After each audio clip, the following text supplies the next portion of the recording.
If you want to study abroad but confuse which country is best for you, today I'm going to do a comparison UK versus New Zealand. So if this topic is of any use to you, make sure to watch the video till the end, as I will be comparing 15 parameters for you guys so that you can make your decision. And also, I'm not doing this video alone. I have a special guest, Victor. So without any further delay, let me introduce you guys to Victor. Hi Victor, welcome to Your Knowledge Buddy once again. Thank you very much, Sarika. So, hello guys, this is Victor from Victor Immigration and Study Abroad. I am based in New Zealand and I'm a licensed immigration advisor. So, today I'm bringing my more than a decade of knowledge and experiences to share with you. Okay, so let's start the game of comparison. UK versus New Zealand. Are you ready, Victor? Yes, I am. Okay, so let's start with the first parameter. So the first parameter is tuition fee, because everybody is worried about how much money do they need to pay to move to that country. So for UK, I'm going to say the average tuition fee you need to pay around 10 to 15 lakhs Indian rupees. So if you're coming for bachelor's, you need to study here for 3 years, and master's is generally for 1 year. What about New Zealand? So, Sarika, in New Zealand, a bachelor's degree can be done in 3 years, or there is another option. If a student wants to do a fast track bachelor's degree, they can complete that in 2.5 years as well. So that saves them living cost.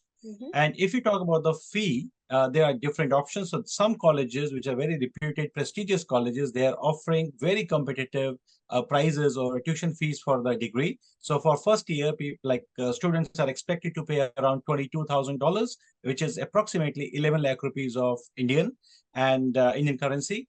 And for second year, some colleges are offering 15,000, and third year also 15,000. So that means around 7.5 lakh for second and third year. So that's a lot of savings for them. And 3 years of bachelor's degree offers them a pathway to 3 years of post-study work visa. And they can do masters for 1.5 years or 2 years. So there are a variety of masters available.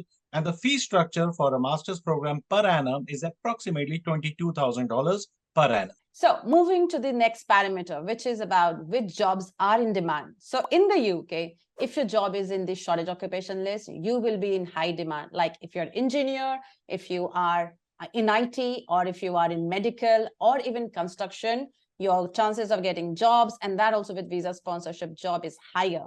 But if you don't find a job here, please do not get disheartened, because you can learn and upskill yourself through so many online platforms like Skillshare, which is an online learning community with thousands of online classes and members across 150 countries. Some of you may know Skillshare for classes in photography, film and video editing and illustration. But did you know that Skillshare has hundreds of career-focused classes too? Yes, that's right. And hence, this year, you should reinvent your goals and yourself. Some of you know that I'm working full-time in IT, but I have a goal outside my full-time job, which is creating meaningful videos for you guys, as I wanted to explore my creative side and share my knowledge. Hence, I joined Skillshare to learn how to grow my YouTube channel, edit YouTube videos, and even how to create thumbnails. I started with Marcus Brownlee classes, which are quite helpful for creators like me. So that's my reason to use Skillshare. But why should you use Skillshare? So let's talk about some of these Skillshare benefits. Number one, ad-free, so you can stay focused while learning something. Number two, new premium classes launched each week, so there's always something new to discover. Number three, entire catalog is now available with subtitles in Spanish, French, Portuguese, and German. Number four, take class either from your smartphone or your laptop. And number five, you can explore the Skillshare class library completely free for 1 month. And the most important, the first 1,000 people to use my link will get 1 month free trial of Skillshare. So make sure you join with 1 month free membership and start your learning journey from the comfort of your home. What about New Zealand, Victor? Sarika, for New Zealand, because we are an agriculture country and we have a lot of fruit production and agriculture produce and milk dairy production. So there are heaps of job opportunities in this sector, as well as New Zealand is popular for migration. So there is always demand for housing and buildings, commercial offices. So construction industry is also booming here, and a lot of job opportunities are there for construction managers or any field related to construction, be it traffic controller, be it draftsperson, be it civil engineer, as well as engineering industry. If you talk about civil, mechanical, they have a lot of opportunities. And the best And the third, which is the largest industry here, which I would say is retail and hospitality. These two sectors, they look for people with the general skills, those who can speak good English and have a good personality. They are outgoing and they want to make their career in travel, tourism, and hospitality and retail sector. So moving to the next parameter, which is about the living cost. Again, the living costs differ from person to person, whether you're coming with your dependent or you're coming as a single. So on an average, speaking to a lot of students here in the UK, I can say it's roughly between 700 to 1300 pound per month, which is roughly equal to 70,000 rupees to 1.3 lakhs Indian rupees. What about New Zealand? In New Zealand, if I talk about the student point of view, the average tuition or average living cost is around $20,000, which is required by the immigration department to show this as a part of their visa application. But if we talk about the reality, people spend approximately, I would say, around $350 to $400 per week is the right average to say. So approximately $1,200 to $1,300 or $1,500 a month is sufficient for people to survive as a boarder when they're not living in their own independent accommodation.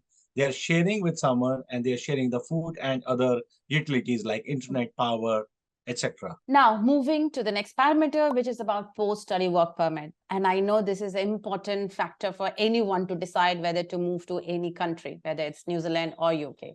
So in the UK, if you're doing your bachelor's or master, you will be given 2 years of post-study work permit. And if you are doing your PhD, you'll be given 3 years of post-study work permit. And what about New Zealand? Sarika, in this aspect, New Zealand offers, like I would give more points or more numbers to our New Zealand, because in New Zealand, if student is doing a bachelor's degree for 3 years, they will be eligible for a 3 years of post-study work visa. And if they are even doing a 1.5 year of master's or 2 years of master's, they will get 3 years of post-study work visa.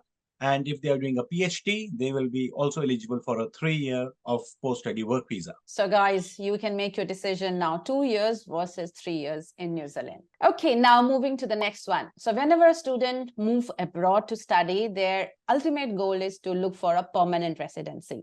So let's talk about how easy or difficult it is for them to settle, whether in UK versus New Zealand. So in the UK, currently the market is little tough. If you have experience, you can survive. And if your job is in the shortage occupation list, your chances of getting jobs is also higher.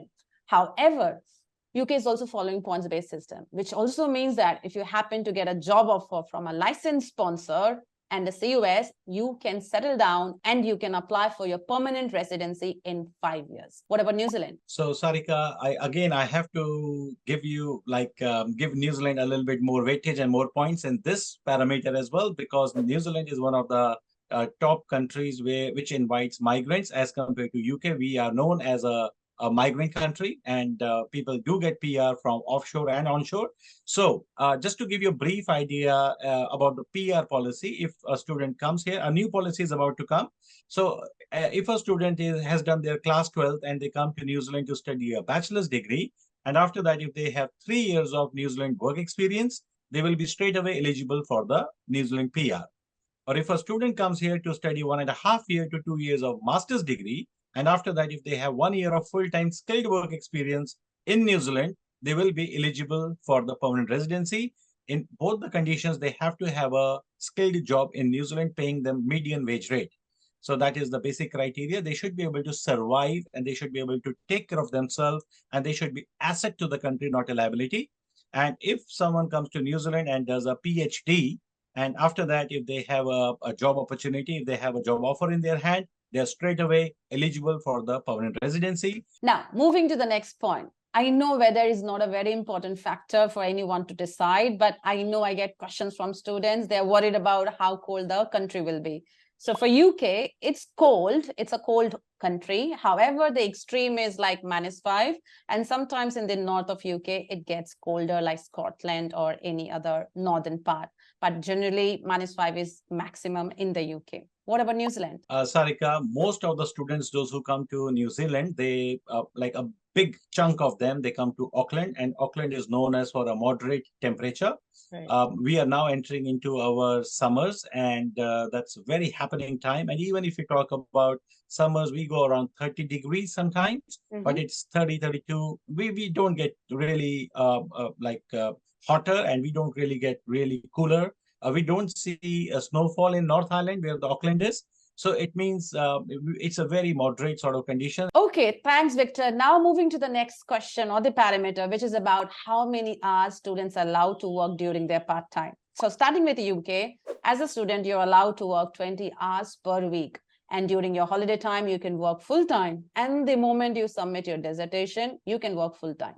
What about New Zealand? Sarika, it's the same policy in New Zealand, 20 hours per week and full time during the holidays. Thank you. Let's move to the next one, which is about tax system. So students are worried in terms of how much tax they have to pay and how much can they save.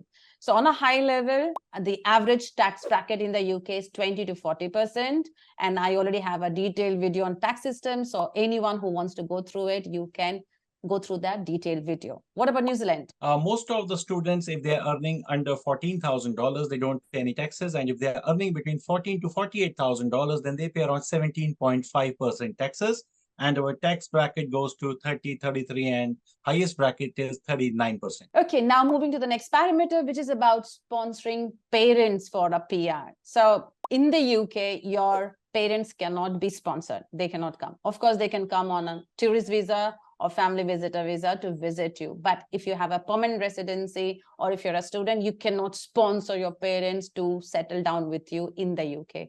What about New Zealand? In New Zealand, when you're a student, you don't have to sponsor, you can't sponsor them to come as a visitor. But once you get the permanent residency, then you can sponsor them for a parent and grandparent category visa for 3 years. And there is a pathway for them to apply for the residency. That's an EY system, which is based on the income threshold which you earn. So yes, there is a possibility to support your PR, like parents for the PR. Yeah. So if you're interested to bring your parents, you know which country to choose. Okay, now moving to the next one, which is about distance from your own country. I know students want to visit India as often as possible because they have family, especially me as well. One of the reason I'm in UK because I want to visit India as often as possible.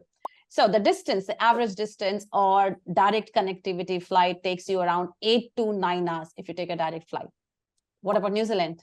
In this, I think UK is a winner because from New Zealand, because we are far, far away from India. So it takes approximately, I would say, around 18 hours, general, average 18 hours to fly back to India. Okay, moving to the next parameter, which is about can family or your dependents accompany you or students for student dependent visa? So I'll start with UK.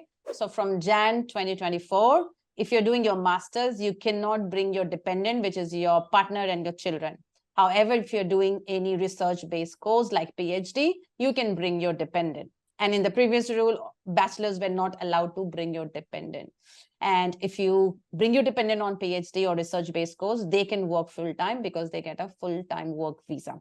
What about New Zealand? So in this, again, New Zealand is a winner because in UK, dependents can't go for most of the programs from January 2024. So New Zealand is a winner because if you are doing a green list course in New Zealand, you can bring your spouse along. And if you're doing a master's or PhD program, you can bring your spouse along on an open work visa, as well as dependent children can come here and study for free. So guys, please make a note of it. If this is one of your deciding factor, you know which country to choose. Now, moving to the next one, which is about driving. Students inquire about driving because they want to see if they can use the same driving license from India and drive whether in UK or New Zealand. So in UK, of course, you can use your Indian driving license for 1 year. However, after that, you will have to take the local driving license, which is the UK's driving license. And the driving pattern is same. In India, we drive on the right. So here as well, you drive on the right in the UK. What about New Zealand? Exactly the same. Okay, good. All right, moving to the third last parameter, which is about status of children born in country, regardless of your parents' status. So for UK, children whose parents are on a work visa, you still don't get your British passport unless until you have your ILR, which is the permanent residency. What about New Zealand? In New Zealand also, the kids, the children, they get same status as per their parents. If a student's children will be born in New Zealand, they will be treated as visitor and a student when they are student age, schooling age. And if a permanent resident's children is born in New Zealand, they will be treated as citizen of the country. All right, moving to my second last question, which is about schooling for children. Again, When dependents come, they also bring their children, so they are worried about their studies. If you are in the UK and with your dependent, so your children can study for free up to 12th grade. But after that, say when they have to go to university, you will have to pay the fees. What about New Zealand? Is exactly the same, Sarika. Schooling for children of the people, those who are coming in the green list program or master's program, their children can study here for free, or I could say domestic fees, which is very nominal for the books and uniform, etc. No tuition fee for them. And yeah, for higher education, they have to pay, same as UK. Okay, good. Then both the country scores the same on this parameter. Equal, yes. Okay, the last one, which is about the healthcare. So for UK, when a student comes to the UK, they have to pay something called as health surcharge. And then they can use the service in the UK by NHS, which is a national health service. So basically, once you pay during your visa health surcharge, you don't have to pay anything in the UK for any medical treatment. And then it is considered as free. What about New Zealand? In New Zealand, generally students, they have to maintain a mandatory insurance. And when their family comes along, they also should become a part of the insurance. So in New Zealand, insurance is not free, or they will not automatically be eligible for a public healthcare system. But there is a thing called in New Zealand, which is called ACC. If anybody, a visitor or a student or anyone met with an accident, that is covered by the government, and that's covered by the organization called ACC. Thank you very much, Victor. So those were my 15 parameters which I wanted to compare between UK and New Zealand. And I believe this comparison is going to help any student who's confused where to study. So guys, you tell us in the comment section whether it is UK or New Zealand for you, and why are you choosing UK or New Zealand. Thank you, Victor. Thanks for coming and recording this video with me today. Thank you very much, Sarika.